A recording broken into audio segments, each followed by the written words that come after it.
Hello, this is Filce at Pilates Birmingham. I just wanted to make this video mainly for my students that are doing the online classes with me or doing my videos, but hopefully it will be of some help to any of you that are doing online videos or online classes. And really it's about head position, how to be safe with your head and neck when you're exercising online without a teacher being able to observe you, and when to use a cushion or a block as a support for your head and when not to.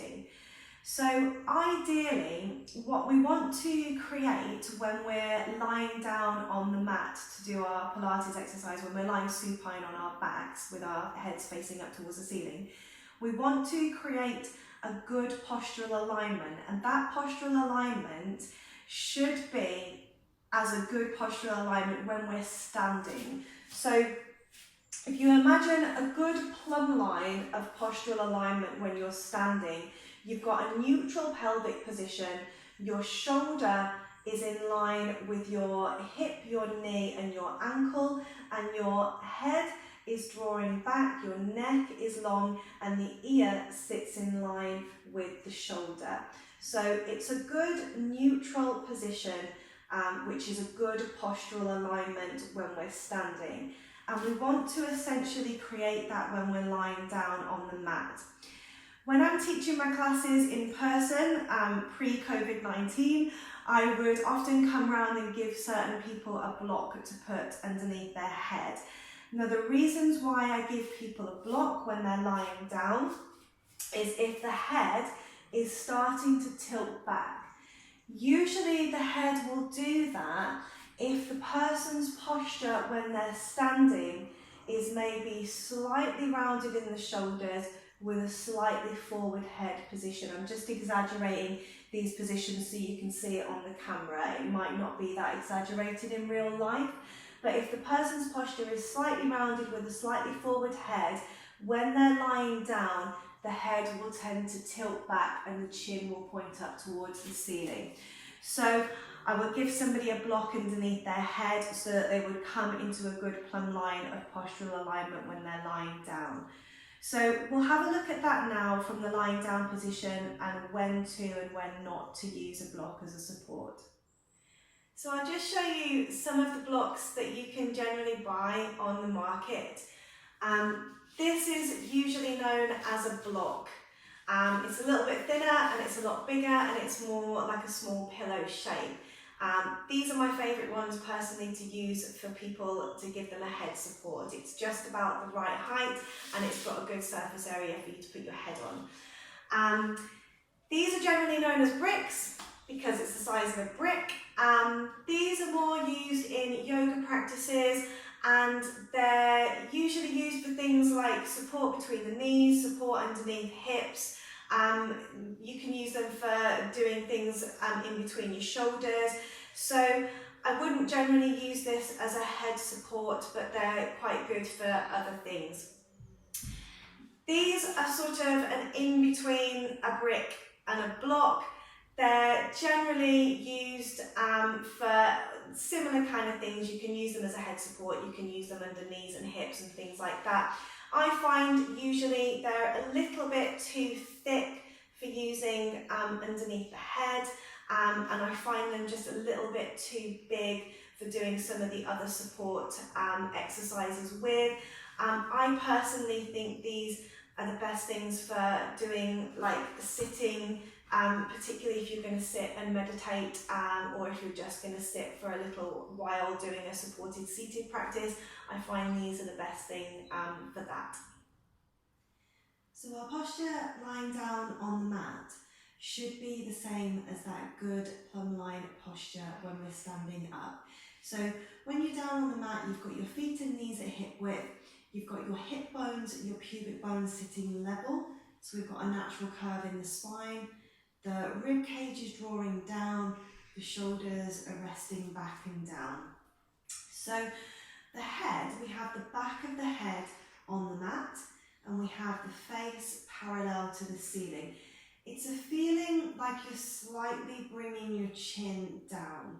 So This is a good plumb line position. We've got our ear in line with the shoulder, and then the shoulder falls in line with the hip and the ankle, the same as when we're standing up.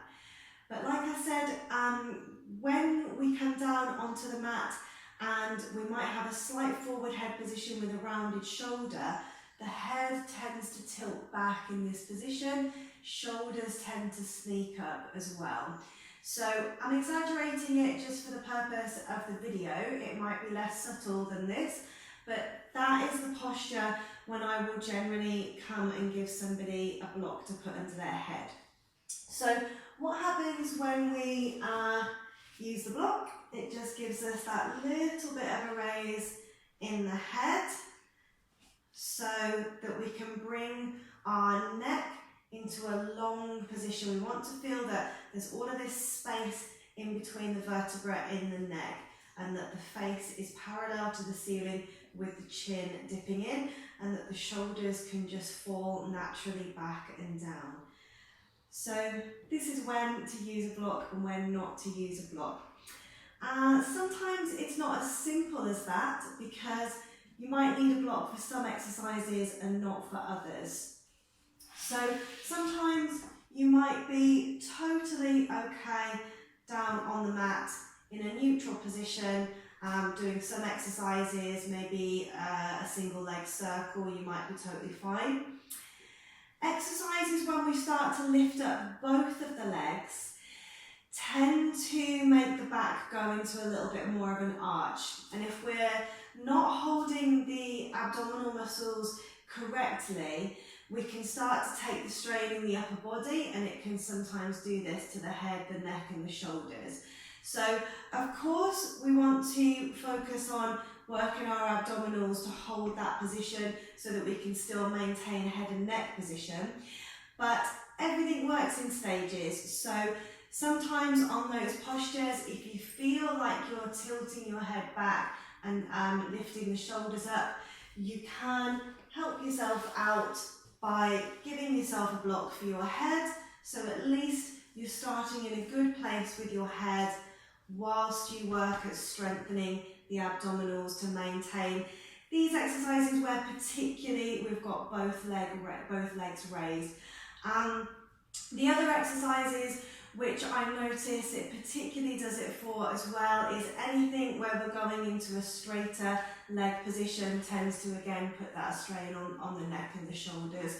So just be mindful of how it's feeling in the upper body.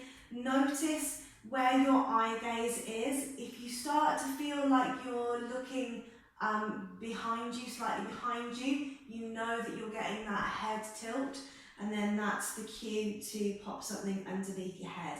You don't always have to use these fancy yoga blocks and things. You can just use a good firm cushion that you've got at home on your couch. So I did just want to mention one more thing about head position for all of you that are doing the online classes and the videos.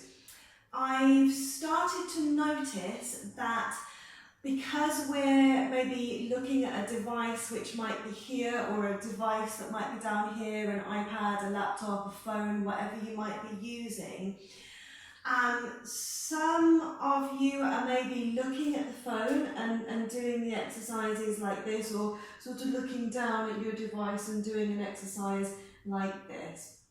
I'd just like to maybe bring your awareness to holding the body in its correct alignment when you're doing the exercise.